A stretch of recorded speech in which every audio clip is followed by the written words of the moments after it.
What's going on, everyone? This is Dom, and today we're taking a look at one of the more interesting phones to come out this year. This is the BlackBerry Priv, and in case you're curious, that stands for privilege and privacy, thanks to its super strength data encryption. But what makes this phone so unique comes through a couple of places. First off, it's a BlackBerry phone running Android 5.1.1 Lollipop, and second, that physical keyboard. But before you instantly dismiss this new smartphone, let's take a look under the hood. As far as specifications go, the Priv is rocking a 5.4-inch AMOLED display with a resolution of 2560 by 1440 covered in Gorilla Glass 4 with curved edges that give it a rather appealing look. It's packing a Snapdragon 808 processor, 3GB of RAM, and 32GB of internal storage with a micro SD card expansion slot opposite of its nano SIM card tray. The design of the Priv is very interesting. There's a cool metal frame that surrounds the display, while the backside features a carbon fiber weave look that's coated in some kind of rubber, which gives it the award for most grippiest smartphone of the year. Seriously, this thing has a stupid amount of grip. There's an LED notification light along the top, and you'll find the lock button on one side while the volume button and specialty mute button is on the other. Along the bottom edge, you'll find a large speaker grill, but only half of it is actually a speaker, a mediocre one at that. Above the speaker, there's a small lip that will allow you to easily slide up the display and reveal the physical keyboard, which aside from the different design is one of the more important things to cover in this video, but we'll get into that in a little bit. Overall, the build seems decently solid, aside from a few creaks in the body and a small area on the backside that depresses beneath the BlackBerry logo, but overall,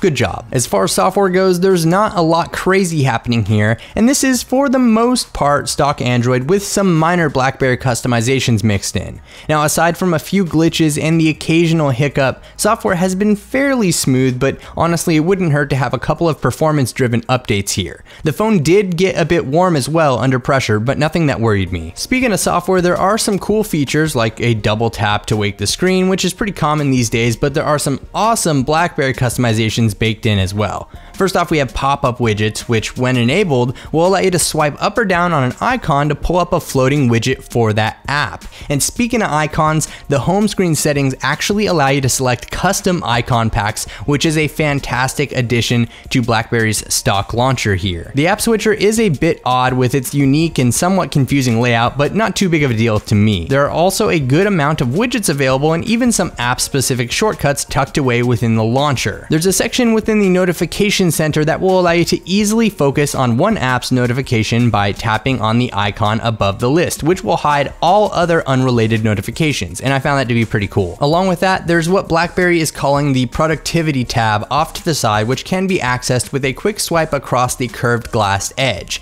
Now, this little area contains quick access to calendar events, unread messages, tasks, and favorite contacts, and in line with software, BlackBerry has also implemented some software features that are controlled by the physical keyboard. Now, I haven't used a physical keyboard since the OG Motorola Droid. That being said, there is a huge learning curve here. I got used to it after a while, but it's just plain weird to have in 2015. With the keyboard, there are some neat features though. You can use the entire keyboard as a touchpad to swipe through websites, messages, Twitter, documents, and other stuff, and along with that, you can easily make corrections to your typing by tapping once on the keyboard and then swiping to the letter or word you'd like to correct, and you can easily delete words by quickly swiping across the keyboard. Also, with the autocorrect functionality built in, you can easily swipe up on the keyboard from beneath a word to select it, and it's pretty intuitive in my opinion. But if you need a virtual keyboard for a moment, you can swipe down on the physical keyboard to activate it. And the keyboard is pretty nice, but I'm not a huge fan of it, at least not yet.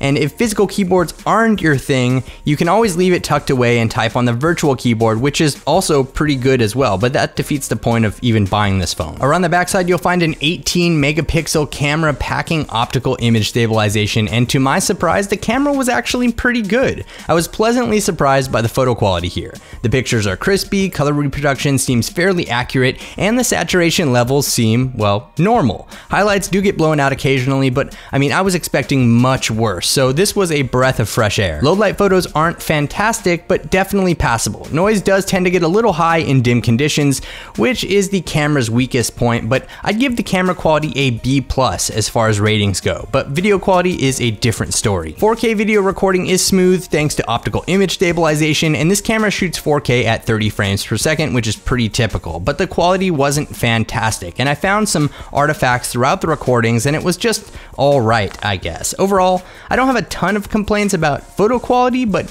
video quality, well, it could be improved. Around the front, you'll find a 2 megapixel shooter, which in 2015 is absolutely embarrassing. It's not horrible, but given the premium pricing of this phone and the other killer specs packed in, going with a 2 megapixel front-facing camera is totally laughable. As far as battery life goes, inside of the Priv you'll find a 3410 mAh battery, which performed pretty good in my testing. It features Quick Charge 2.0 and even wireless charging, so you'll have no issues in that area. The first day I used it, I got a solid 4 hours of screen on time, but that ended up averaging around 4.5 hours each day, which is pretty good in my book. Either way, I don't think you'll have any problem making it through the day with the Priv. So what have we learned here? Well, in 2015, physical keyboards are very weird, BlackBerry's first shot at an Android phone is alright, camera performance is worthy of a little praise, and battery life is on point.